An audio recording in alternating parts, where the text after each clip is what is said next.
Thank you for joining us. We're here in the studio today to talk to Walter and Sonika Veit. Welcome, Walter and Sonika. Hi. Thank you. Walter's one of our main speakers at Amazing Discoveries, and we've been together for quite a long time, 20 years, ever since Amazing Discoveries started. But you've been preaching longer than that, I believe, some 28 years? 28 years, more or less. And you've preached around the world in many countries. Your Total Onslaught series has been seen by countless people, and we've even had stories of people who've watched the series and just walked into the church ready to be baptized and join the church.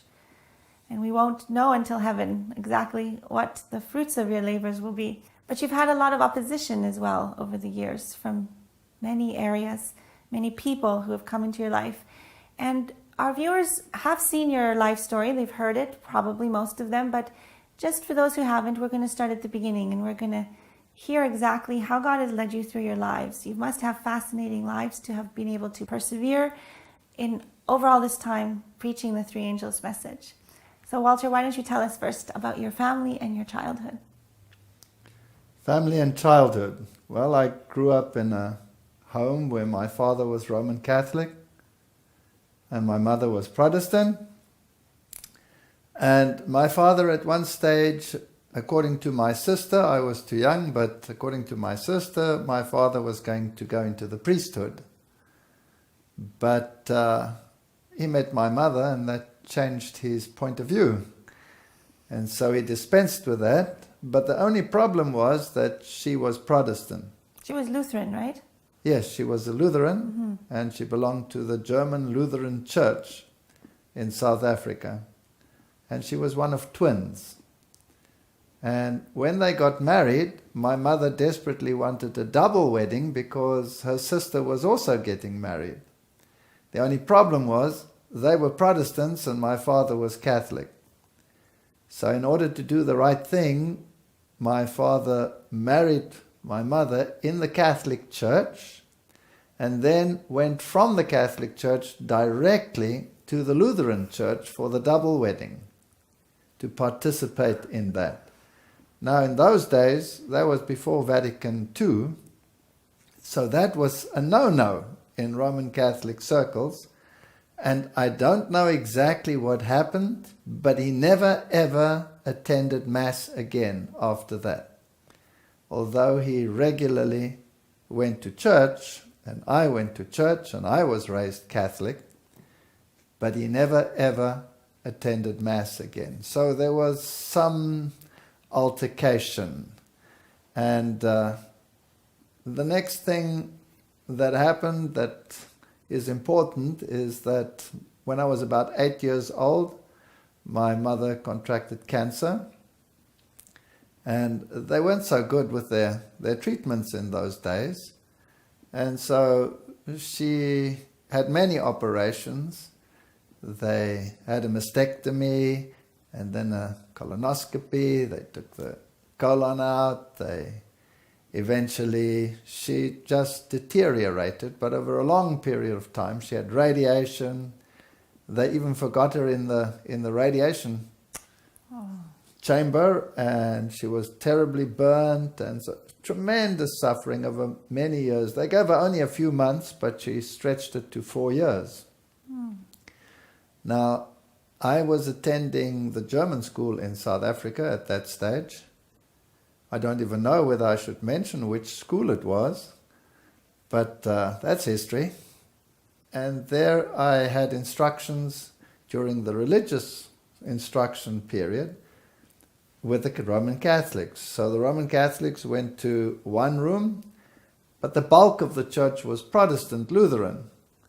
And so we had totally separate instructions. The bulk of the school was actually Protestant? The bulk of the school was Lutheran, yes. And of course, there you are subjected to all the doctrines that are associated with this.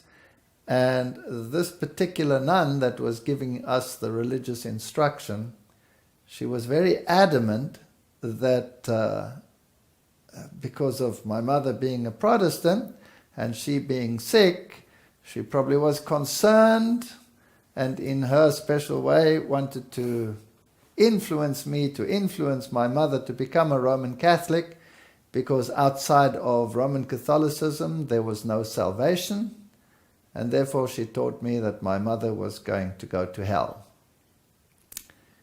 At one stage I even had a little bottle of water from Lourdes, which she gave me because this has healing abilities according to them, and I was to somehow pour this on my mother.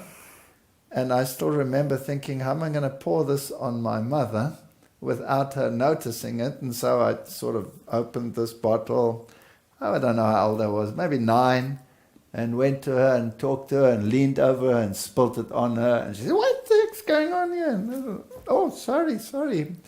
But it didn't do anything. It certainly didn't help. But as time went by, I got more and more agitated, because why should she go to hell just on the basis of being a Protestant? She was a very God-fearing woman. She believed in God. She would recite the Psalms. She prayed.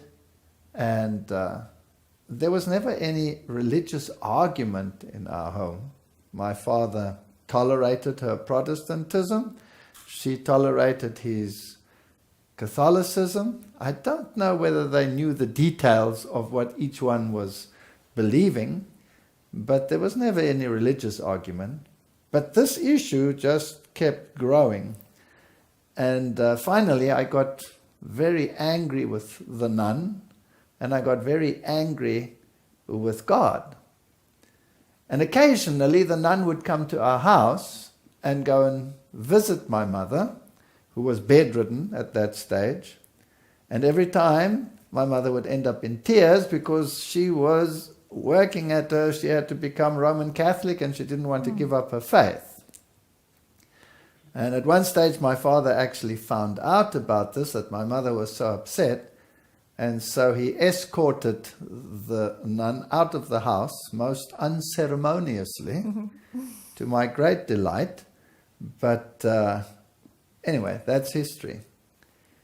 One day I was sitting in religious instruction, and she was again telling me that it's so unfortunate that my mother was going to go to hell. And I lost my temper, and I took the catechism book and I tore it up, which is a very sacrilegious thing to do. And I threw it at her and explained to her in my 10-year-old language at that stage, or whatever it was, what she could do with her God. Oh, that created a major furor. I was thrown out of the religious instruction class. Which I'm sure you didn't mind. No, I didn't mind. But I was very rebellious by now. And then I sat there in the corner, in a sort of a courtyard, an amphitheater with a school, and the walkway of the school was right past that amphitheater. So any teacher or anyone who goes by will see me sitting out there. And the headmaster, he used to come by, and then he'd see me there, and he'd call me and say, "What are you doing out here?" And I would say, "That explicit woman threw me out." At which point then he would proceed to modify my posterior, take me into corporal punishment was of course part of it in those days. So you would get 6 of the best or 3 of the best, and the maximum that you were allowed to get was 6 of the best. And I don't know, but maximum seemed to be the appropriate punishment for me every time. The norm. The norm. And obviously they discussed me in the tea room as being this impossible child. And so some of the other teachers had the same attitude. And I remember one teacher in particular, he would, before he even started his class, if class would sit, and he would say, if I come here and he'd give me a crack in the face, hit me across the face, said, "Get out, I don't need your kind in my class, go and sit outside." And invariably the headmaster would catch me. And give you more. And give me more. And I hated him. And I started to hate school. I wouldn't study. Because after all, when you're a kid, who are you studying for? Not for yourself, right? You're studying for these teachers and to please them. And so I became very rebellious. I remember one time the headmaster, very angry, was furious. And he gave me the 6 of the best, and then he wanted to give me the 7th one, just as an extra bonus. And I refused to cry.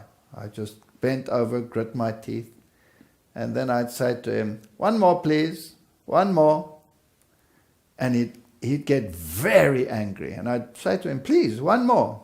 And then he'd stop. And I'd say, that's a pity, because if I had 7 strokes, I could go to the police and show them my 7 strokes.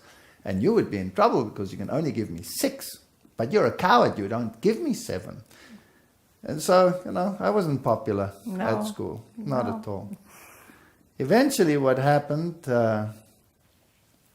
my mother died. And then my father, not long thereafter, married another lady who turned out to be a fairy tale stepmother. She didn't like you. No, she didn't like me, but I don't blame her. I mean, I was an impossible child by then. And I hated school with a passion. I would dream at night how to destroy schools and how to liquidate teachers. But fortunately, I never got round to that. But I did have my revenge on certain schools, any school. I think you did. I think I did, yes. I used to make huge catapults from trees and put stones on them and shoot them into the air onto the roofs of these schools and break the tiles and do stuff like that. And I once manufactured a bomb. It was quite an experience. I had to go from chemist to chemist and buy all the different components, and they would ask me, why do you want sulfur? No, my mother needs it for the roses, or something like that. And why do you need this, and why do you need that? And then I manufacture this thing. And I still manufactured in an old baking soda can, because my father was a baker. I manufactured, it was about that big, and I dug this huge hole under a tree on a school ground and put it underneath, and then set my fuse and went running. And I didn't expect it to be such a huge explosion. I thought it would just be an interesting pop. But the whole tree, which was a huge tree, blew out of the ground and ended up on the sports field. Now, fortunately, when this thing went off, nobody saw me. Everybody went running to see what was happening. And I figured out, if I run away, I'll be in trouble, so I'll run there. So I ran like crazy. It was one of the first there. I said, what happened here? What happened? And everybody was looking around. Nobody knew what had happened. So that was my schooling. So then when my father remarried, it was time for me to go to the boarding school. I had to leave home because this impossible child had to get some training in school. So I went to the boarding school, which was even more of a nightmare, because now I was in the boarding school at this very school that freaked me out. And so eventually I couldn't handle it anymore, so I used to run away, and I used to run into the mountain. Was this the school where you sat in the trees and threw pine cones? Yes, it was right up against the mountain, and there was a forest behind it. These days the forests are all gone. I don't know what happened to the forests, but those were all massive pine forests on the slopes of Signal Hill and Table Mountain. They were all forested. And then they would have search parties and come and look for me, and I would climb into those trees. And when they saw me, I would grab the pine cones and pelt the teachers. And so finally they decided I was not schooling material. I had to go and learn some trade or something like that. Was it your uncle who helped you out? My uncle helped me out then, because when they said I have to go away from school, then of course my rebellious nature decided the opposite. Whatever they said, if they say A, I say B. Now my uncle was a headmaster at another school, and so I went to him and asked him, can I come to your school? And he said, no, I don't think that's a good idea. But he took pity on me and he arranged for another school.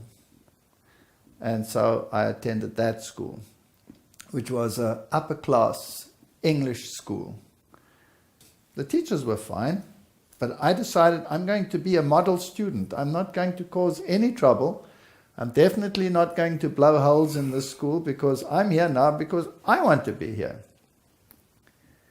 And you have to stand in rows in those days and go in. And this one kid, he just kept badgering me, and he'd walk past me and ram me with his shoulders against the wall, and he'd call me a Nazi and a German and a this and a that. And I took it for about 3 months, which is a world record. And one day he came past again, and I wasn't prepared for it. Normally I was prepared, and you're waiting for it and you can see it coming and you're all right. He bashes you and you go up against the wall, but you're Brace prepared. yourself, yeah. But I was talking to someone and I didn't notice, and he came and he rammed me against the wall, and I hurt myself, and it was time for action.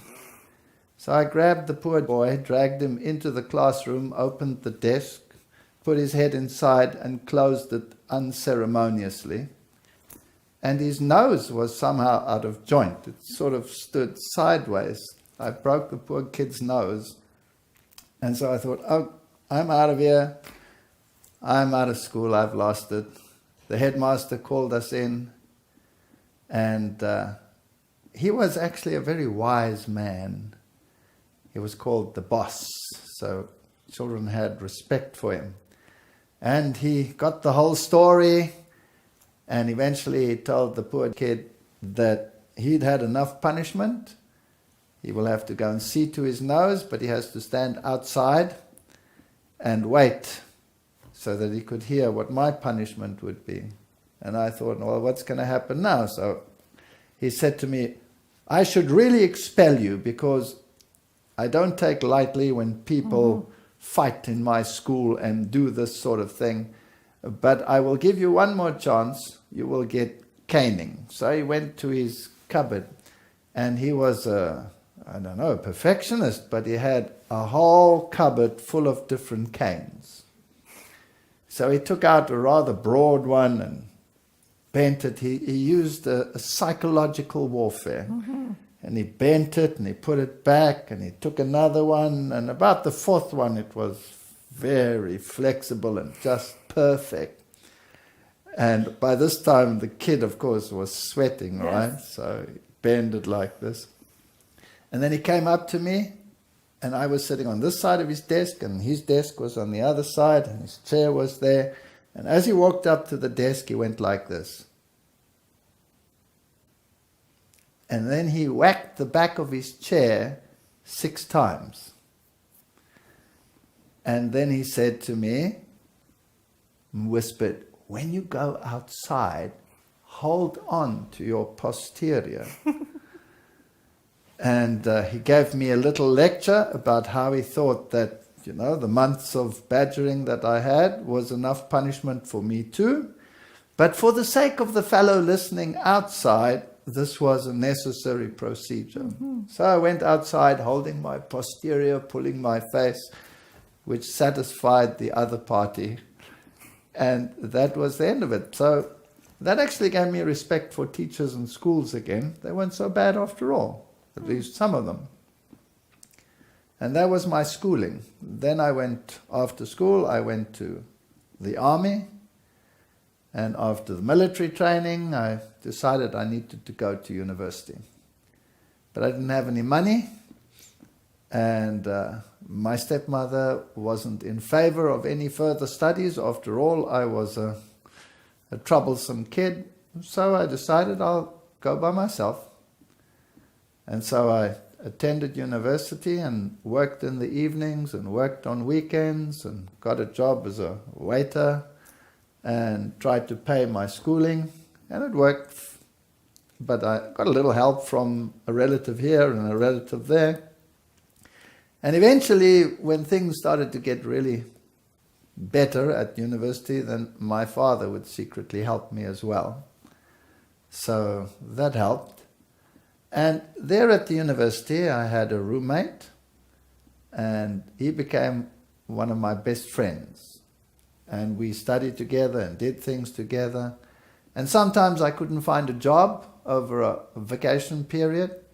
And where was I going to go in that vacation? I had no place to stay. I couldn't go home. I wasn't welcome with my stepmother. And so I used to go home with him sometimes. And that's where I met his sister. Which is? Who was sitting right next to me. Yes. And having realized that she would make a much better roommate than him, I kicked him out and married her, and that's how we are together. So that was my background. Because of all the religious turmoil, I decided God is for the birds. I don't need God. And at university, I studied zoology, evolution. So I became an atheist and an evolutionist, and that was my religion. And if somebody should talk to God about me, that was it. That was the end of the conversation. But I think you should say something. Now we need to hear from Sonika and see how she grew up. Well, I had a very different upbringing. My grandmother was very religious, but my parents were total atheists. And so much so that my father actually went into the occult and he tried to understand the mysterious other world, that you know, the supernatural world. And he went into so many different things, Scientology, and he did, I don't know how many, 300 or something seances. And we were sort of drawn into it, but somehow I was never actually interested. I never wanted to explore that world.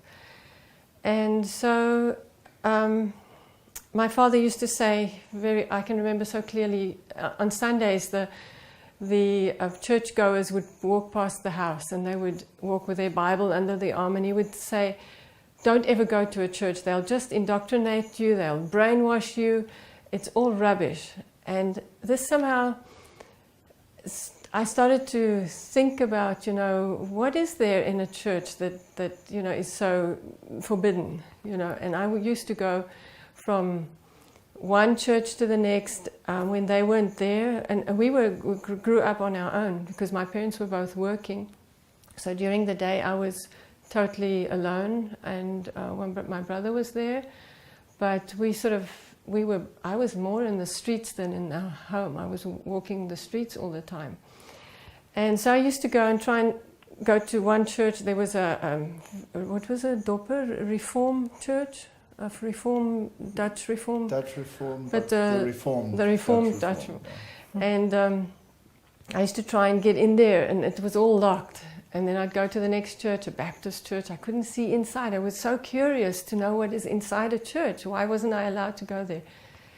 And it was strange. I was never able to get into a church. And then my brother had a defect, kind of a, you know, he wasn't actually born with it, but at 3 years he started to go lame on the one side.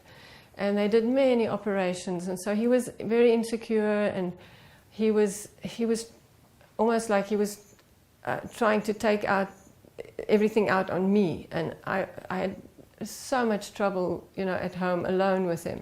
So I used to just run away from home.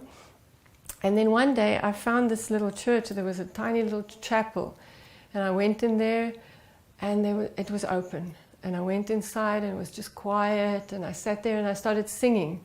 And it was so beautiful. I just enjoyed the acoustic and the sound, and I started singing. And that's where I actually started enjoying music and religious music. I didn't know God. I didn't know anything about the Bible. Nothing, knew nothing. And but you were drawn to these churches. I was drawn to all the time. it, yes, for some reason. And yeah, in the meantime, things were happening in our home, and we always had, you know, it was almost natural that there were always ghosts or, you know, things happening in the house. The sticks would rattle. My grandfather had walking sticks, and my mother kept them in the house after he died, and these things would rattle, and she would just say, "Oh, grandfather's here," you know, or yeah, we would have an easy chair, a nice chair where my grandfather used to sit sometimes, and after his death, this chair would sort of, you could actually see it moving, and you could hear somebody breathing. And I didn't see it as scary, it was normal. That was the way we were brought up. Yeah, and then at one stage, because of, you know, this conflict that I had, my brother was intimidating me, and I was becoming more and more, you know, introverted. I had a speech problem, I couldn't speak. And my father sent me to Scientology, you know, instead of, you know, trying to find out what the problem is, he said, oh, Scientology will sort you out, you know. And I was 12 years old, and he sent me to this organization. I had to take buses and go all the way into Durban. We lived in Durban, on the east coast of South Africa. And this was the most scary thing I've ever experienced in my entire life. They put you have to go through certain levels, and you have to pass the first level and pass the second level, and I think the third level, and then you sort of can go up to the very advanced level. And you have to pass the first three before you can go through the others. But how do they pass? Don't they Yes. give you some e-meter? You get, like, it's like little cans that you hold, and there's wires attached to them, and it's attached to a meter, and they call it an e-meter. And it's basically, I think it's just a lie detector. It's basically what it is. So when the person sits there on the other side of the table with this meter, and you sit on this side, and then they start asking you questions, and they ask you personal questions, and really things that you don't feel comfortable with. And I don't know why, really don't know why they did that, but you have to then get over this. And then this e-meter would register whether you are lying or not, or whether there's something in you that has to be cleared, a karma or whatever. And it was, to me, I was so scared because they were reading my thoughts. That's what I thought. At 12 years, I thought this meter could read my mind. And I just refused to work with them. And then eventually they phoned my father, and they said they can't do anything with me. And then my father said, well, just put her through to the top level. And at the top level, they had steps, 10 steps that you have to go through. And what I got out of it as a 12-year-old, I didn't understand too much, but I realized that if you reach the top step, you actually become God. And then you can do anything. Then you don't have to be scared of anything. You can conquer everything, your fears, everything. And so I can't remember actually if I went up there, but I just knew that I wasn't interested. And it didn't help me in any case with my speech problem, because I couldn't speak. When we met, he had to speak for me. I couldn't speak. I couldn't get any words out. I was totally dumbstruck. And he had to do all my speaking for me. She could talk to me, no problem. But not to anyone else. Anyway, so I went through life that way. Yeah, and that was my childhood, basically. And then did you go to school, university? I went to university. When I left school, I went to Stellenbosch University, where he was, and that's where I actually met him before that, but that's where we started to date, basically, and got married in my second year. And yeah, it was quite an experience, because I came from this very different background, and he was this bold, forceful German, and I felt very intimidated by his family, because they were also very German and very bold. My stepmother was very kind to you, wasn't she? Yes, his stepmother was quite something else, because told me he doesn't want to take me to his parents because he's scared that she would make me, feel bad. And I said, oh, it couldn't be that bad. And so the first meeting we had with her, the very minute I walked into the home, she said to me, oh, so you are the one who's going to, I'm not going to say all the details that she said, but she said basically you're the one who's going to marry him, and then you're going to inherit everything that actually belongs to me. And you're just a slut, you're just a bad person. And I started crying, and I really didn't. Very intimidating. It was very intimidating. Yes. So, yeah, we didn't go there often, and we just started on our own. We just carried on. So you were both non-Christians? Non-Christian. You both started your married life, and then you had some children? Well, before that, I got my first university teaching post. I got it in Durban, and I was in Stellenbosch in the south, or we were, because that's where she went to university. We got married in our second year, and so what now? I've got a teaching post in Durban. So we decided that we would do that, and then she would try and study further at Natal University. And so we moved to Natal, and that's about almost 2,000 kilometers away from where we were. But they wouldn't allow her to do a final year in another university. She had to have at least 2 years in a university to get a degree. So we had to defer that until a later stage. But an interesting story is we moved into a house, and my father actually was secretly helping us because she bowled my father over. He took one look at her and decided, I don't care what opposition I get. And he liked her. He liked her.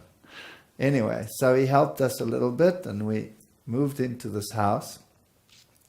Now, her father, remember, was occultist, and he was, at one stage, he was investigating for a newspaper, had incredible experiences. I mean, horrendous experiences, occult experiences. And initially, he wouldn't believe it. Like a little newborn baby, the people would put it to bed, and then the baby would scream like crazy. And then the baby, when they come in, was not in the little bed anymore, but on top of a cupboard. And as they come into the cupboard, the baby starts falling down from the cupboard, and they run and they catch the baby. And he thought there was some hocus pocus there, so he came to investigate, and he sealed all the windows, put seals on them, locked the door, put his cameras up, whatever, for the newspaper. And then the baby would scream. And he would unlock the door and go in, and lo and behold, the baby was on top of the cupboard. I mean, really strange occurrences. Or they'd put a little girl to sleep, another house. She didn't want to sleep. What was the shoes that came walking in? Slippers, I think. Slippers. And the slippers would come walking in by themselves. And all of these occurrences. And in one seance, the spirit was talking, and he thought there's a hidden microphone here somewhere. And so he was looking around for the microphone, and the spirit said, there's an unbeliever here. If you don't stop with your unbelief, you will have to face the consequences. So he was even more interested, where is it? And he was looking at, and the next minute, something grabbed him and dragged him outside the building and gave him a blow on the head that he had a huge welt on the top of his head. Now, if something grabs you and throws you out and gives you a whack, then you start thinking. Your unbelief in a hidden microphone sort of evaporates, right? So that's how he was drawn into occultism. And he actually started the New Age movement in South Africa. He was one of the first. Now, unfortunately, your mom and your dad separated. And he married again, and he married a high occult lady who was a medium and was very steeped into this and used to have audiences with spirit beings. So that's their background. So while we were living there in Durban, it was only 1 year that I was there. Then I got a job at Stellenbosch University, which I had to take because then she could finish her degree, right? While we were living there in that house, we had such horrible experiences, it's unbelievable. We would lie in bed, and what would happen? Oh yes, we would hear in the kitchen. We'd done all the dishes and it was in the dish rack, and we'd hear all the dishes fall down. And we had a Rottweiler, a nice big dog, and she would run and go and check it out, and there would be nothing. And this happened a couple of times, and we once had a group of people that came for dinner, and my brother was there, and he said, "What's going on in your house? The glasses are jumping off the table onto my foot," and things like that. And we got a little bit more scared. He was petrified because yes, because right. he hadn't grown up with this, and I was more used to it. But the strangest things, we had one accident after the other, bashed the car, and things happened. But strange things. I'd drive into the driveway and stop my car in the garage, and we're still both in the car when the next moment the whole car lifts up and smashes against the wall, sideways. It was unbelievable. Just many things, yeah. We would brake behind a car, and the car wouldn't stop, and we'd just go into the car. So did these demons follow you to your new house from your parents' house? Well, we didn't know what it was. In Africa, there's a lot of voodoo, and so people were saying that somebody had cursed us or cursed our house or whatever. We didn't know what it was, and we actually asked my father to come and, so we told my father, and he said, "Oh, no problem, I'll sort it out." So he brought his garlic and his garlic, and I can't remember what else was it. Some signs and... Oh, signs, yes. He made some signs. I'm not going to repeat the signs that he made in the corners of the house. And he said, "Did you have an argument with your gardener or someone?" And we said, "No."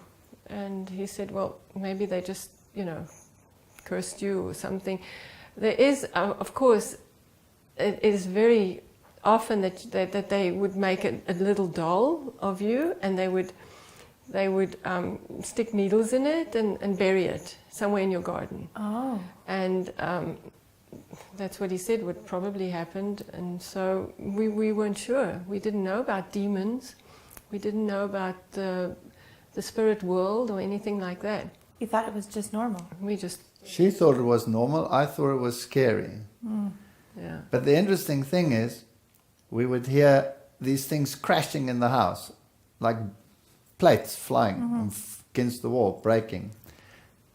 And the dog used to sleep on a mat next to us, and she'd go ballistic. And she'd go running and coming back and lying down, nothing there. And every time these things happen, I sit upright, my hair starts tingling, but she's just fine. It used to irritate me. And then what happened, it got so bad that it was almost unbearable to live in the house.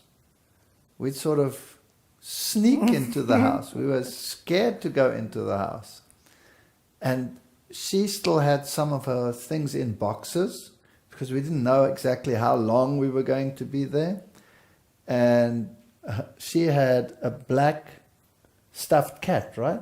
Who made that? My great aunt. She made dolls and puppets and stuffed animals. She had given this to her, and these things were in sealed boxes up in the top cupboards. And one night we'd visited her parents, and we come back in and we sneak into this house and we go to bed, and I open my bed, and here is the black stuffed cat on my bed, on my side, under the blanket. Scary. That's very scary, because how did it get there?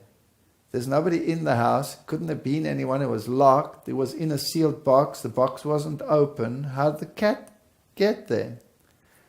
And a black cat. And a black cat at that. And this totally freaked me out. And I couldn't handle it. And I said to her, we need help. And your father's hocus pocus is not working. And all his occult connections, they're not doing anything. And you know what? The Jesuits say, give me a child until he is 8th year, and I have him forever. Mm-hmm.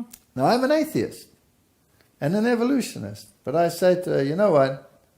Maybe the Catholic Church can help. Because, you know, they have exorcists and all of this stuff. I'm going to look for the Catholic Church. So off I go, and I go there. Where was it? In Kloof or where? Yeah, I went to the Catholic Church there, met the Catholic priest and said to him, we have this problem. And he said, no problem, I'll come to your house. So he came to our house, and he had his little book there, and he was reading the exorcist prayers, and he had some holy water, and he did basically what her father did. He went to each corner and he sprinkled the holy water, and off he went. And he said he thinks the problem is solved. And that night, we're lying in bed, and it's dead quiet. Nothing happening. Now, very apprehensive. Looking around, nothing. Deadly silence in the house. And we had a long passage and a door that was open to the bedroom, because we were the only two in the house. Why lock it? And the next minute, heavy footsteps come down the passage. And I'm sitting there, my hair's going... And the dog. And the dog goes berserk. She runs towards the door, and she's barking and barking at the passage. And then she stopped, and she just looked, and she turned around, she came back. And then the steps came up to the door, but there was nothing there. And then 3 hard knocks against an open door that we could see because it opened into, and it just went, bah, bah, bah. And then that was it. It never came back to the house. So it's almost as if some spirit entity was saying, okay, you got me. Goodbye. I'm out of here. Goodbye. I just wanted to know it was me. And then I got this other job. I was only there for a year. And we left. Just before we left, everything went wrong between my mother and my father, and she tried to commit suicide. And it was also an absolute nightmare. We had to race her to hospital. And the first hospital wouldn't take her because it was a suicide case. And the next one, we had to drive, 30, 40 kilometers at high speed. And we just saved her life. And you were expecting? I was 8 months pregnant, and I nearly lost that, or nearly went into labor. So that was very stressful to be there, and we were very relieved to go back to Stellenbosch, away from that place. Anyway, so then we got back to Stellenbosch, and I got my new position, and my university career was launched, and the first child was born, and the next one, but our children are quite far apart. They're almost 4 years apart. And then finally the third one. So we had quite a number of years of normal settled life. She had finished her degree. She was doing fine. And so everything had normalized. Everything's normalized. And then the final event. Our youngest child. But first, my father separated from my mother.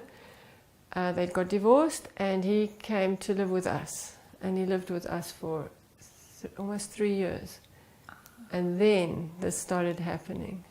So the same things that happened in the other place started happening in our house. Now, not to the extent that things were flying around, but much more serious. It was as if she was under constant attack. And so she had tremendous problems. She got very, very sick. She ended up in hospital many times. They wanted to terminate the pregnancy. And we refused to terminate the pregnancy, especially after they did a scan and you can see the little fetus developing there. So we didn't want to terminate the pregnancy. And it was touch and go whether she would live or whether she wouldn't live. And she coughed, and she coughed, and she coughed for 9 months. And then when the little one was born, he was a very miserable little fellow. He used to scream and scream and scream, and we didn't know how to handle this. So you remember what you did? You used to rock him. Yes. You could not, he wouldn't stop screaming, so you couldn't even feed him without movement. So you had to constantly push the stroller, and you couldn't do anything without keeping him happy, and he was just screaming constantly. Eventually we got him so far that he would, if he fell asleep, he'd be in his own little room next to us, right next to us. And then one night at 2 o'clock in the morning, I had a terrible nightmare that I was being strangled. And we had a digital clock on our bed, and it said 2 o'clock. And I sat up in bed and I was perspiring, and it was very realistic. It was horrible, like somebody was killing you. And the next minute, this little child screams like you cannot believe. And we both jumped out of bed, ran, pick him up, and he gets fever cramps. And he virtually stops breathing. So we're stressed like crazy. We rush him off to hospital, and they battled to save him. And eventually he got such high fevers, they put him into sort of a refrigerated cot with cold air blowing upon him, and they put the intravenous fluids into him, and then he'd recover. And he'd come back home 2 or 3 weeks later, exactly 2 o'clock at night, same dream. And then he would scream. And the same drama all over again.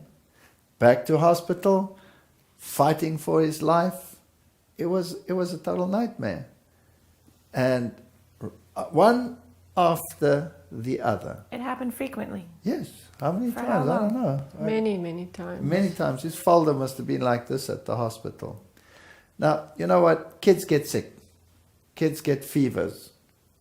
But exactly 2 o'clock at night, repetitively, over and over and over again, if it happens once, twice, 3 times, 5 times, 10 times, then it's no longer chance. Mm-hmm.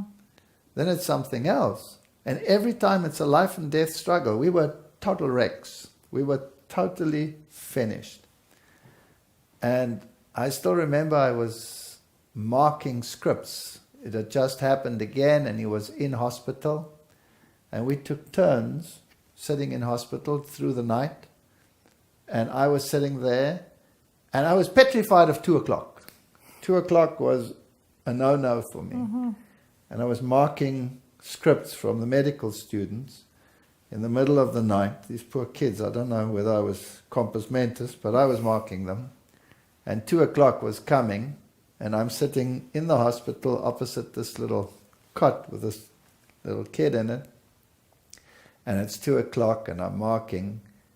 And when the clock struck 2 o'clock, the child started screaming in that bed and getting like fever cramps. And I ran to fetch the medical staff.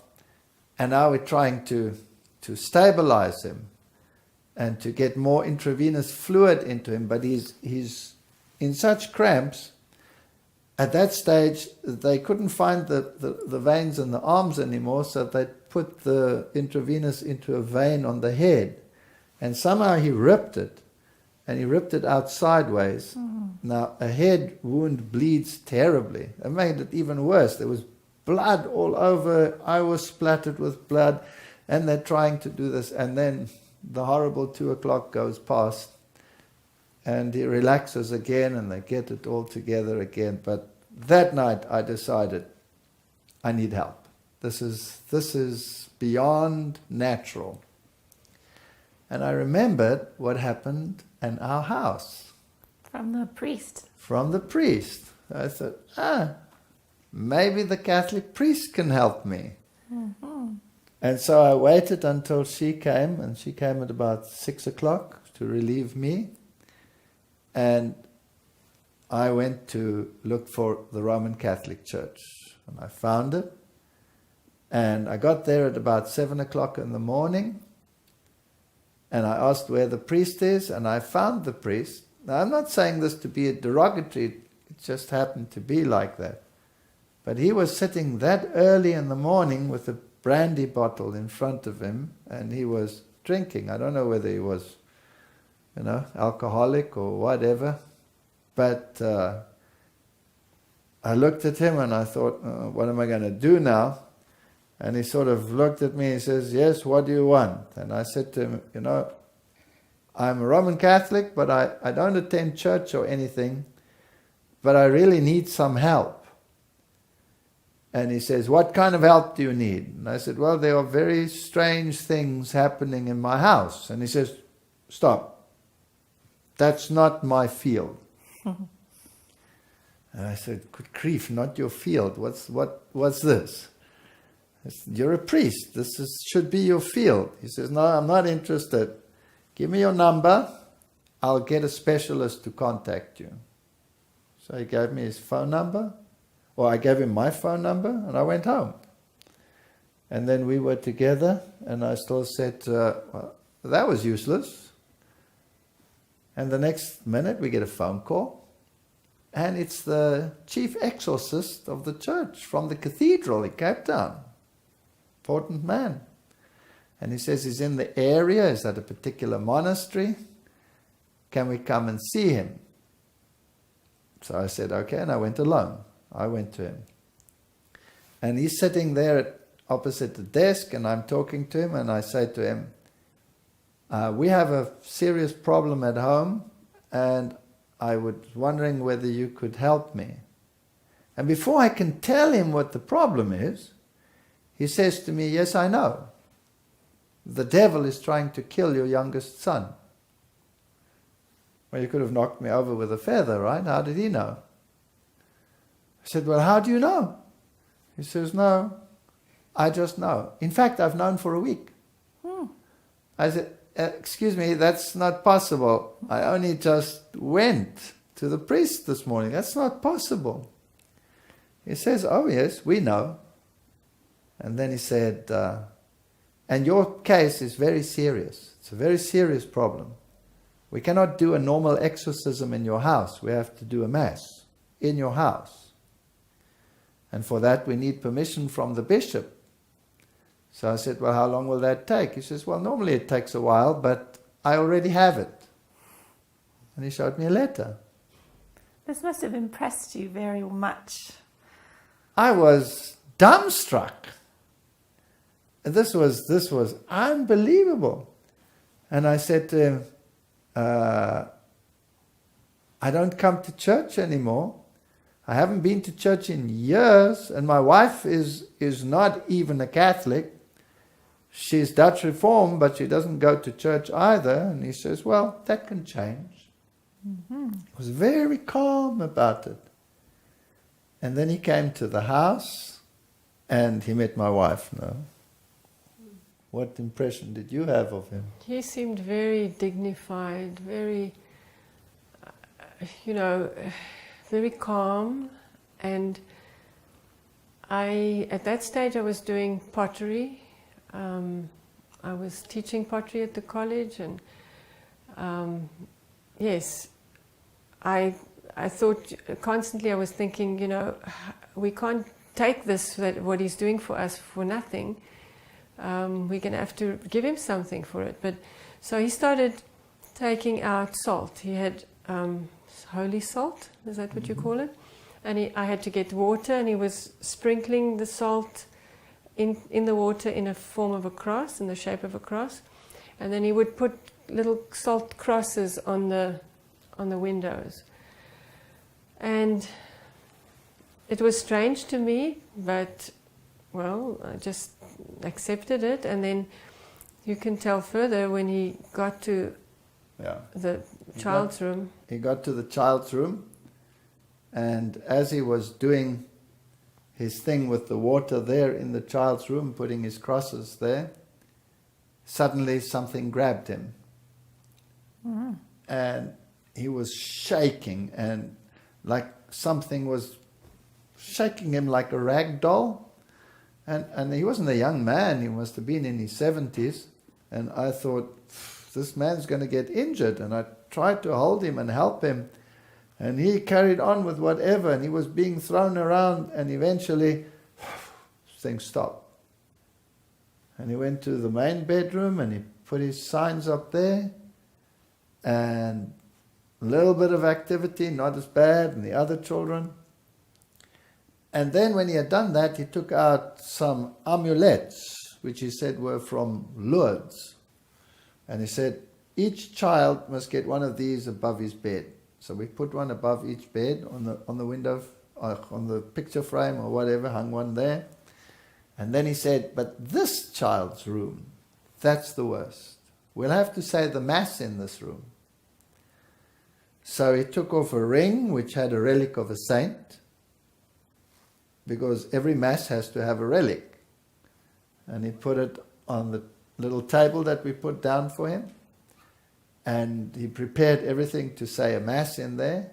And we were standing there, and the next minute there's a patter, and our dogs and our cat, we had 2 dogs, Rudy and I had 2 big Rottweilers, and a cat come running down the passage, sit round the table. Mm-hmm. Very strange. Very weird, very weird. And he said the Mass, and then he took off his ordination cross, took it right off his neck, and he gave it to us and said, hang this above the child's bed as well, which we did.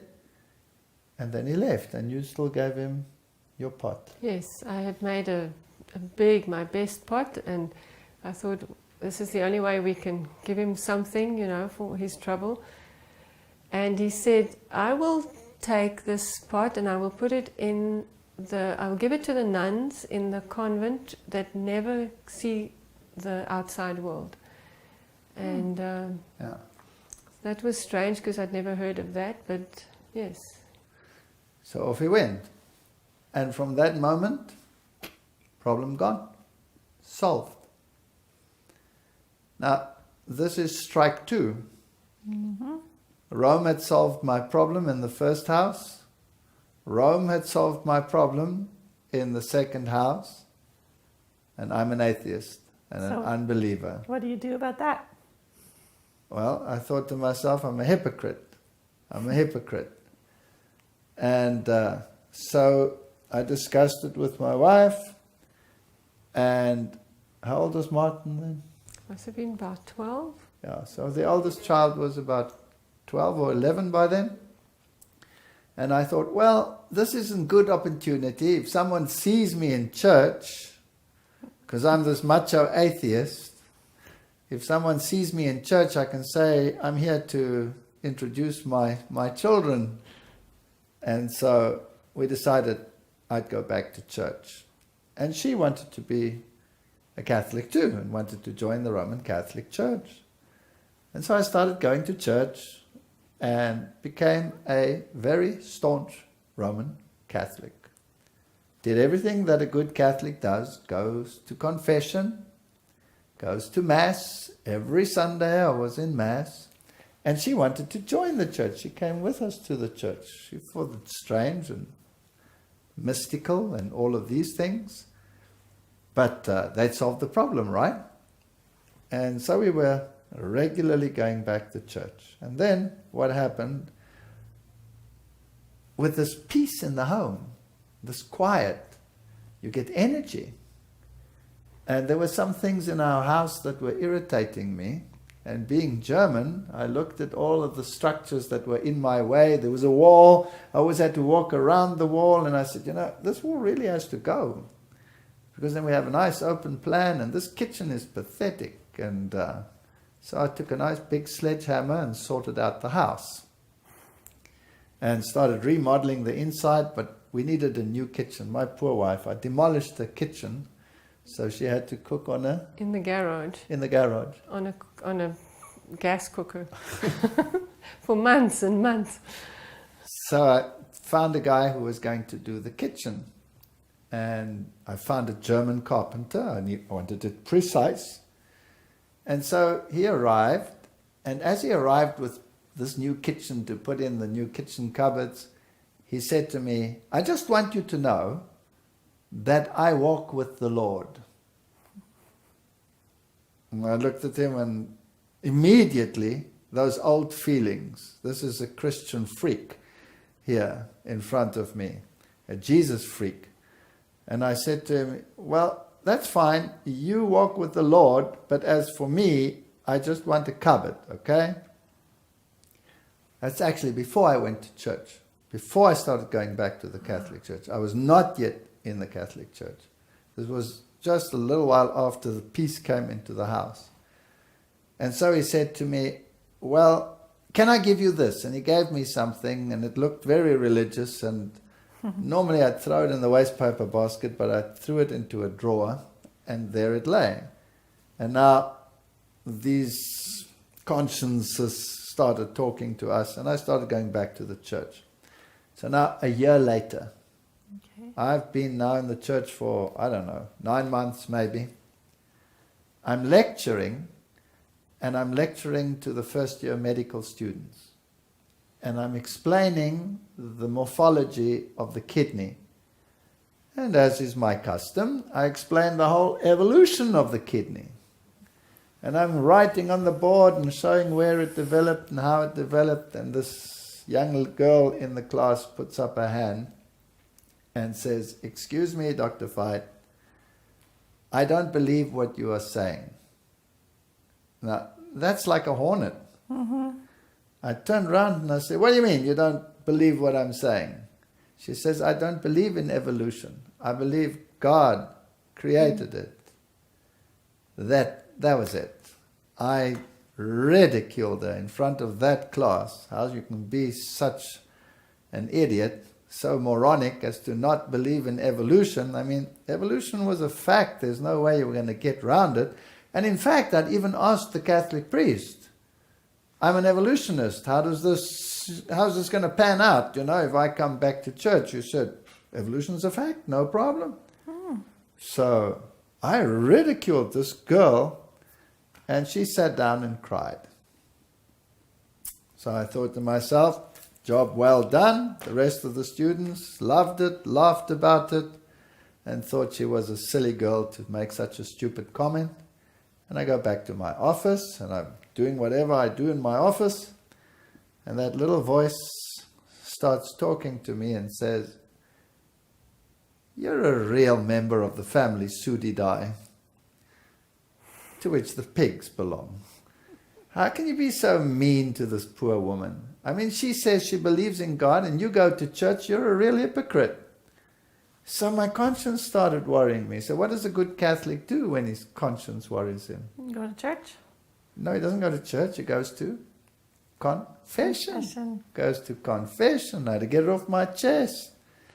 So I thought, okay, it was just before lunchtime, and I'd finished my class, and I was going home to take a bite to eat. I thought, I'll go past the Catholic church, get this off my chest, done deal, then I feel better. So I get there to the church, and I find the nun, and I say, where's the priest? And she says, no, he's out shopping. But he shouldn't be long. And I thought to myself, inconvenient. I don't have much time. I have lectures in the afternoon. I still want to grab a bite of eat. I just want to get this off my chest. Where's the priest? No priest. So she says, wait in the church so long. So I'm sitting there in the church and I'm waiting for the priest, and the priest is not arriving. And I see the little red light burning over there, and that little red light tells you that the consecrated host is in there. That means that the Corpus Christi, the body of Christ, is in that tabernacle. So now I'm talking to God. I'm agitated. I'm talking to God. And I suddenly realize, but I'm talking to a corpse, a corpus. That's why I can't talk to him directly. He's there, the consecrated host, but I have to wait for the priest. I can't get rid of my problem. I can't talk to God. And I'm thinking about all of this, and I'm thinking about the ritual. We go to church, the bell rings, you bow down, the bell rings, you stand up, the priest says, and peace be with you, and the congregation says, and with you, and everything is a ritual.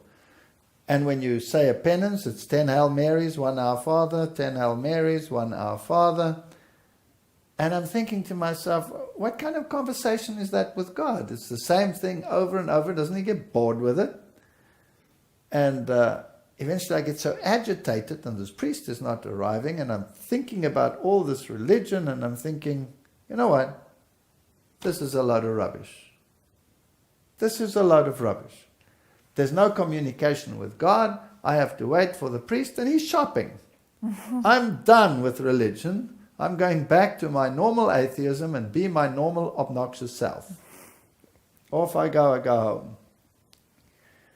And it was lunchtime, and then I had to go back to university, and I was looking for something, but I can't remember what it was. You can't remember. But you knew exactly where it was, what I was looking for. She always knows where everything is. She said to me, go and look in that drawer. It's somewhere in there. I can't remember what it was. But I opened the drawer, and what is in this drawer but this pamphlet? So I whip out this pamphlet, and I think, where's this come from? Ah, yes, that Jesus freak carpenter gave it to me.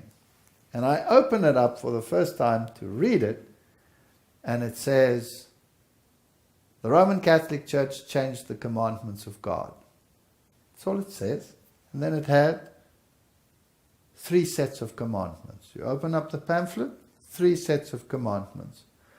The commandments as they are in the Lutheran Catechism, the commandments as they are in the Bible, and the commandments as they are in the Roman Catholic Catechism. And I'm reading, scanning this, and I say, this can't be right. Nobody can just change commandments, and this is what the Bible says, but now I don't believe the pamphlet. What proof have they got that it's different? So I grabbed the catechism, because we had that, because our kids went to catechism. So I grabbed the catechism and I open it up, and sure enough, it's exactly like it's on the pamphlet. Now I need a Bible. But we don't have a Bible. Catholics don't need Bibles. They have catechisms. So I asked her, have we got a Bible? Didn't have a Bible, right? No, we didn't have a Bible. And I'm thinking, where am I going to get a Bible now quickly? I don't have much time. I need a Bible, and I need it, what I always say, right now. I read it right now. And I remember this old lady who was paraplegic, and we occasionally used to go and fetch her at the home and take her home so that she could just get out of this paraplegic home. And she couldn't speak, and we took her for drives and took care of her occasionally, because we were good people, if you know what I mean. Never murdered anyone, never did this or that, took care of little old people like that. And when she died, she left her entire fortune to me, which happened to be 1 box full of old German magazines like Puta and stuff like that. That was it. And what was I going to do with a little old lady's box? Throw it away? I didn't have the conscience to throw it away, because that was her life, and she'd left it to me. And I didn't know what to do with the box, so I put it on a top shelf in the garage. So it struck me. little old ladies might have Bibles. So I went to that box and I rummaged through it, and sure enough, here was a battered old German Bible. And I looked it up, and the commandments had changed. They were different. They were exactly like on the pamphlet, different from the Catholic version, and different from the Protestant version. And I couldn't understand this. So I thought, well, the carpenter must be able to explain it. So I phoned him. And I said to him, you gave me a pamphlet. I want to know what's going on here. Can you come and explain it? Can I come to you? He said, no, I'll come to you. I said, okay, I'm back from university then this evening. So that evening he arrived. And we went right through the book of Daniel.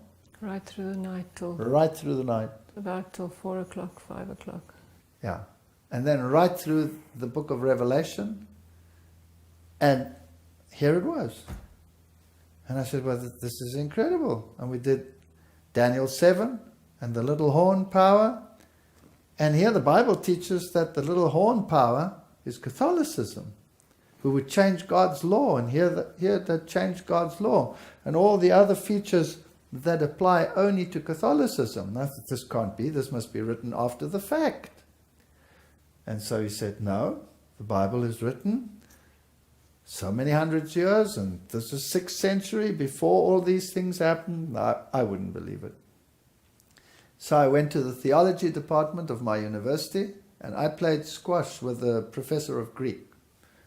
And I played squash with him regularly, and I went and asked him, and I said, what's this stuff here? And he confirmed, basically, what this carpenter was saying. And I said, I want to get into your library. I want to confirm whether this history is correct. Is this really a fact? And we went through it, and sure enough, it was a fact. And so we got back together and again, and I said to him, but the 4th commandment, that doesn't make any sense. 6 days shall you labor and do all your work, but the 7th day is the Sabbath. Because it says you must keep the Sabbath because in 6 days the Lord created the heavens, the earth, the sea, and everything that's in it. I said, that's ridiculous. You didn't believe in creation. No, what nonsense is this? 6 days creation. There's no such thing. It's millions of years. He says, no, 6 days. I said, you're crazy. And then he came with a pile of books, right? He must have gotten them from the college, so he brought this pile of books, creationist books. So I'm reading these creationist books, and I've never read so much rubbish in all my life, from my perspective now. Give them back to him. I said to him, this is a load of rubbish. He says, no, it's not. So he comes back with another pile of books. And I'm going through those books, and I give them back to him, and we get into an argument. Now, good grief. I'm the scientist. I'm the evolutionist. I have a PhD. He's a carpenter. What does he know about evolution? And so finally, he got angry with me and he said to me, you know what? I don't have a problem with evolution. You have a problem with evolution. You solve it. So I had no argument against him anymore because basically he capitulated, right? It was up to you now. It was up to me. So I'm going back to the university, and now I'm beginning to take out evolution books and starting to think about evolution. And I take out a book on paleontology. And as I take it out of the library, my colleague sees me with this book. And he says, oh, we've ordered the latest version of that book. It has arrived, but it's still in boxes. Let's go and see. Our department had its own library. So went back, opened the boxes, found the new edition. And for some reason, I took them both. And I went to my office and I started reading them together. Opened them on the same page because I thought, well, let's see what's different between the old edition and the new edition. What's the newest information? Is there something added or whatever? Now I'm reading them together. And the old one says, when it comes to whatever animal group, the cetaceans or whatever, there are no intermediary fossils. Everything is based on the mindset and the theory. No intermediary fossils. No lineages between any of them. The new one says, this is the ancestor, and that's the ancestor, and this is the ancestor, but they don't fit onto the lines. So these are conjectures, but the old one is honest, whereas the new one covers it in scientific jargon. Now, this makes me just a little bit suspicious. So I go through the entire book like this. When the professor comes in and he says to me, there's been a change in procedure, you will take the next evolution discussion class. Now that was a nightmare, because the postgraduate students, they had a weekly discussion group on evolution issues, and all the staff was present, and everybody, and the students, and the honor students, and the master students, and the PhD students. And I used to do this regularly. When it was my turn, I would take some topic in evolution, whether it was Tachytele or Bradytele, fast evolution, slow evolution, whatever. I would, present these facts, and we'd have a discussion about it, and it was great. But now, there was something cooking in me. And at that stage I was doing the genetics course, again with the medical students. And I thought, okay, I'm going to do something different. And I started making a list of questions based on the genetics course that I was giving, not out of any book or anything, just questions, as to how something could evolve, or how gene systems could evolve, if natural selection doesn't work on the level of the genotype, but just on the phenotype, then pure chance has to bring about the genetic development. And what are the probabilities of these things happening? So I started making a list of questions. What's the probability of this happening, that happening? I had about 10 questions. That's it. It was only questions. And I gave this evolution discussion class, and I said, today we're going to do something different. We're going to look at it from another perspective, a counter perspective, and ask some questions. And I started putting them on the board. And as I put them on the board, now remember, nobody knows what's going on in my mind. As far as my students are concerned, as far as the staff is concerned, I'm an evolutionist, right? I've got all these questions. And this young girl gets up, and she's a honor student. That means she's a first-year postgraduate. And she looks at the staff, and she points at them like this, and she said, when I came to this university, I was a Christian girl, and I was happy in my religion. And now I'm an atheist. I don't believe in God, and I've become an evolutionist. But as far as I can see from what is written on the board there, I've been deceived. Evolution is not possible. And pandemonium. The one staff member got so angry he went red, he literally started foaming at the mouth. And he screamed at me. And that was the end of that. So just 10 little questions, and I'd blown my career, my university career. So I went home, and I thought about it. And at that stage I had Bible studies already. And we had Bible studies on death and the state of the dead and what spirits were, and that it cannot be the ghosts of deceased individuals. And we'd been through all of that. Oh yes, and these people that had come to give Bible studies, what happened to Robert? Do you remember?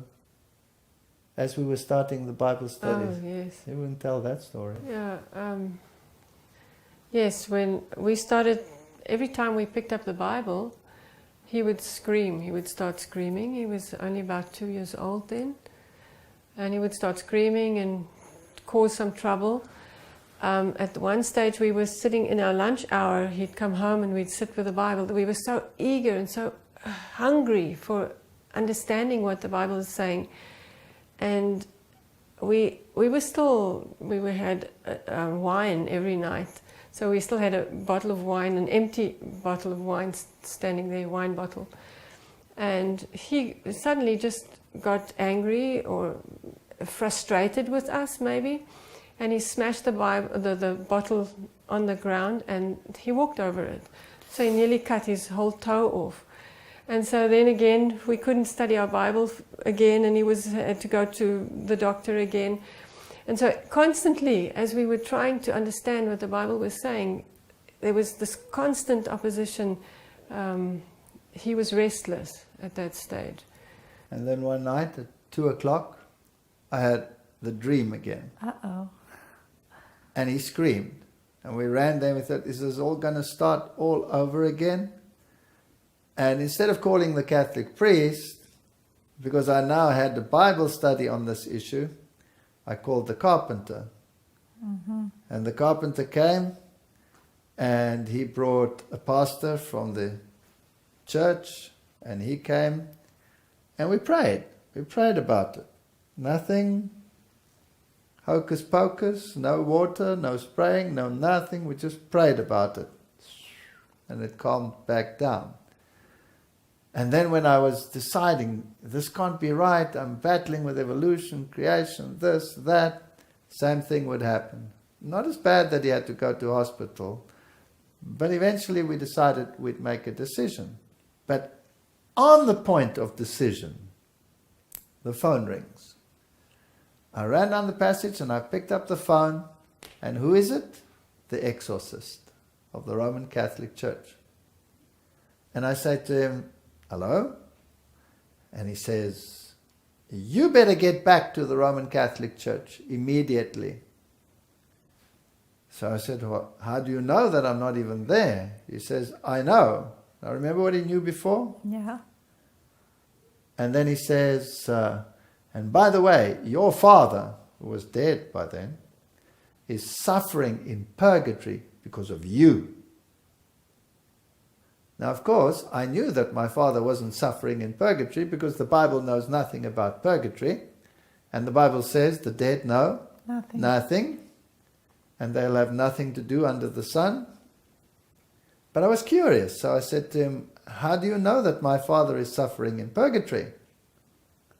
And he said, because the nuns told him. I said, well, what nuns told you? No, the ones who don't see the world. The one where the pot was, that my wife had made. And I said, well, how do they know? And he said, the spirits told them. So I knew that they were holding seances, just like her father held seances, where the spirit world would talk. And the spirits, of course, are not deceased human beings. The spirits are, what does the Bible say? They are spirits of demons. Demons that go out to deceive the entire world. So that is how he knew. That's interesting. So the demons that were terrorizing your home are the same demons that were talking to the nuns. The same demons. And yet the Catholics supposedly exorcised now them out of your why house. did the problem stop in my home? Yeah. Now, either the Catholic Church had the power to stop it, or they were being duped too. Mm-hmm. Maybe Satan thought that if I can get these people who are so evolutionary and all of this back into the church, I can use them even better as out there as atheists. Mm-hmm. And so all of this happened, and he just says, stand back. But one interesting thing is, if we take old pictures of this little child, his eyes, before and after we accepted biblical truth, different child. Really? Gentle eyes thereafter, and harsh eyes before. We can take pictures of myself. One of my friends picked up, who was it? Francois. Francois took up a picture. Oh, is this your husband?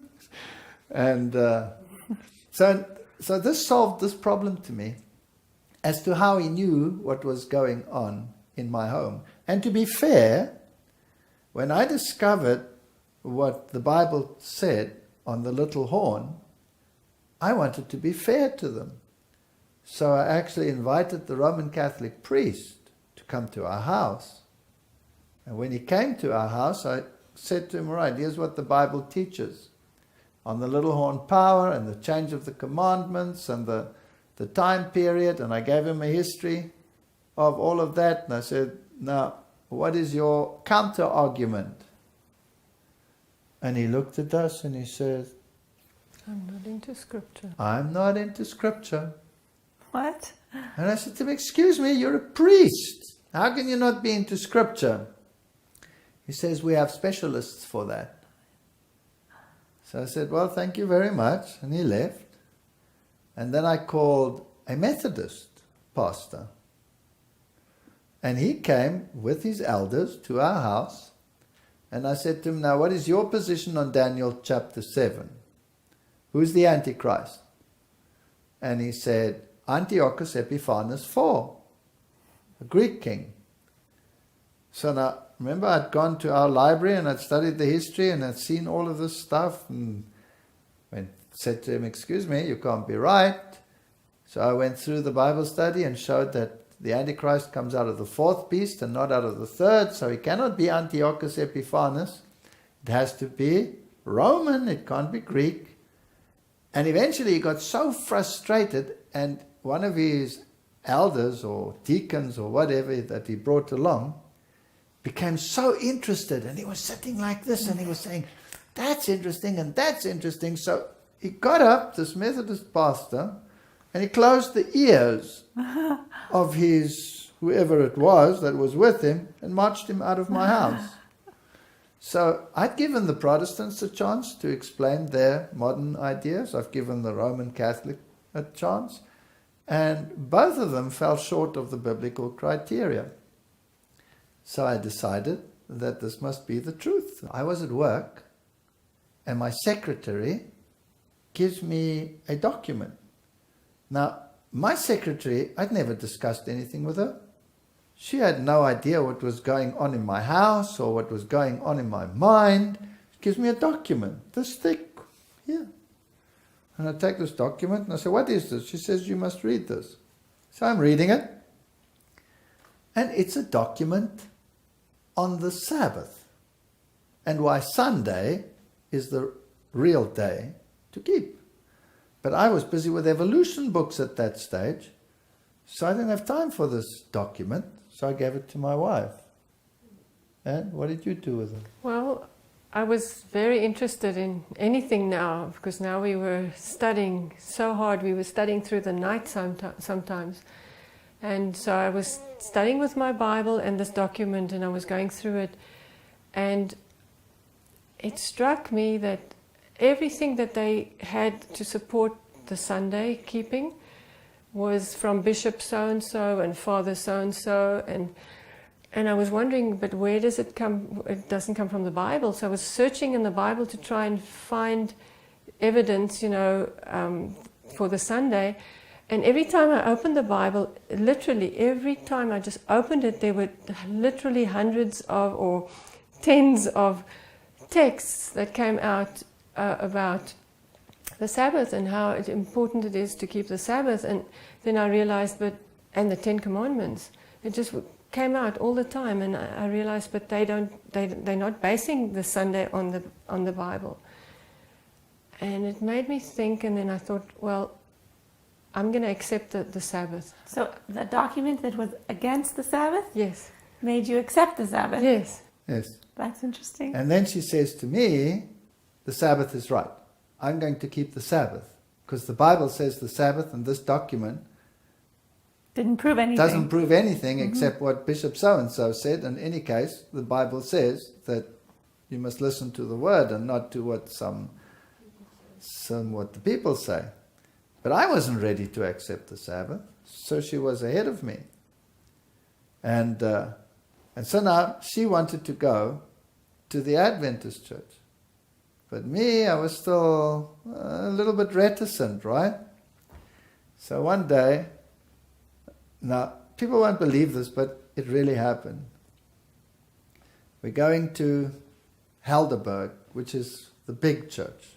An Adventist church. Adventist church, yes. And this carpenter with his wife and his kids, and me and her with our kids, we go to the church. But I don't really want to go to church. I'm not quite there yet. She's now read this document and she wants to keep the Sabbath. And I'm thinking still, I have an evolution question or two here. I can't keep a Sabbath for millions of years. Doesn't make any sense. It's ludicrous. And for you, it was very important because the Sabbath was a memorial of creation. That's right. And you had those linked, and you wouldn't accept the Sabbath if you didn't accept creation. Cannot accept the Sabbath if you don't accept creation. If you accept creation, then you are the pariah of the scientific world. You'll be ridiculed, right? And who wants to be ridiculed in the scientific world unless it's really important? So they're saying, all right, we're going to church, and they're all getting ready, and the kids are restless, and they're not used to this sort of thing. So I said, you go, I'll take care of all the kids, then you can go peacefully to church. So off they went to church. And I'm sitting with all these kids in their house, waiting for church to come. Do you know how long these people go to church?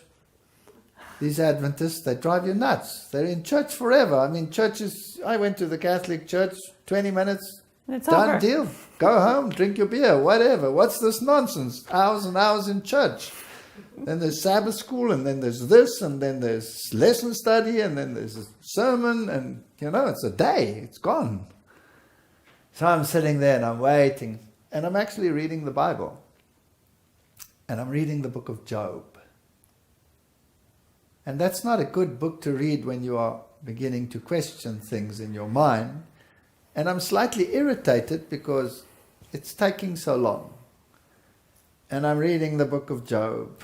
And here it says in the book of Job, and God said to the devil, I give you permission to touch Job, but you may not take his life.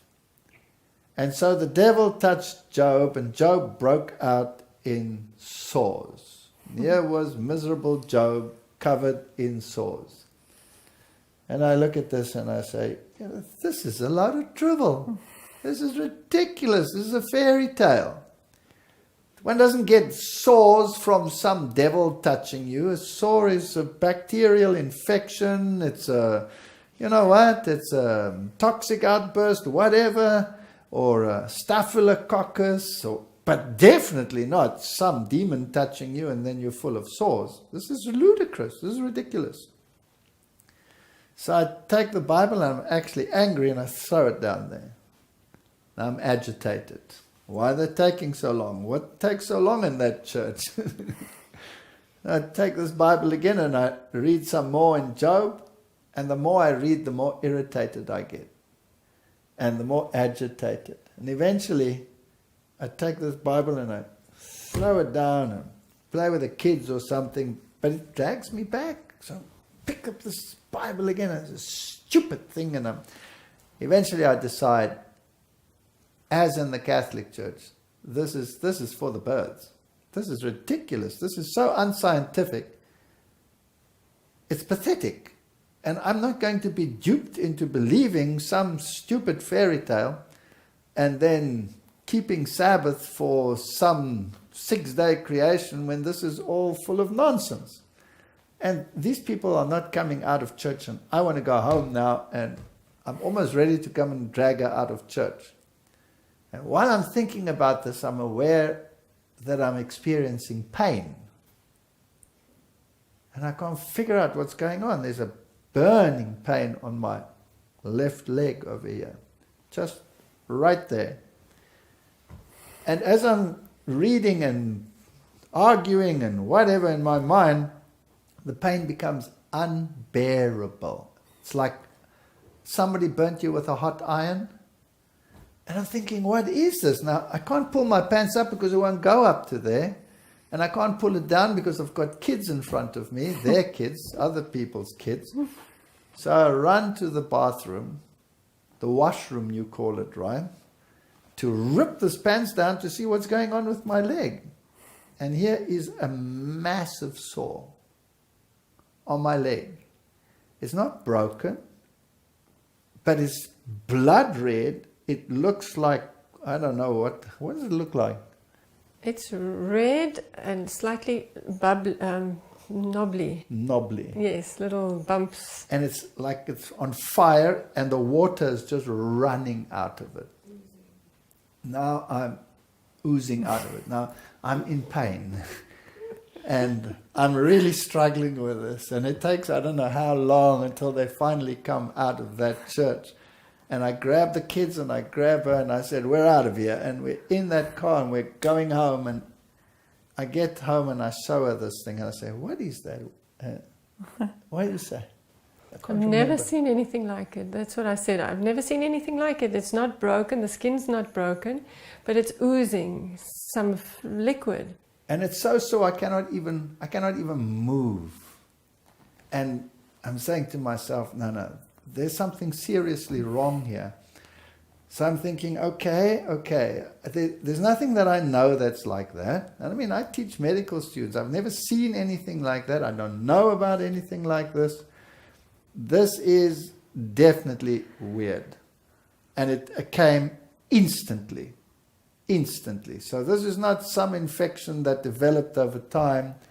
And I'm saying, okay, I'm willing to accept it. I'm willing to accept it. Maybe some devil touched Job. Maybe it's not so ridiculous. I'm not quite there yet, but I'm willing to accept it. So please forgive me that I thought that. Gone. Just like that. Just like that. Gone. And I'm thinking to myself, this is very weird. And then I say to you, you know what? We've gone crazy. We've gone nuts. We've gone totally nuts. This is psychosomatic. This is idiocy. I think away from religion, it's nothing but trouble. We'll can this we'll put it on ice. She's Sabbath. She's now hooked on Bible, this, that. We're out of here. No more religion. Go back to our normal life. It was peaceful. None of this drama. Back to normal. And as for this Bible, and as for Job, let's forget it. I don't believe it. Next second, there it is. It comes back. And it stayed for a whole week. I couldn't move, I couldn't walk, and eventually I said, I capitulate. And then it went.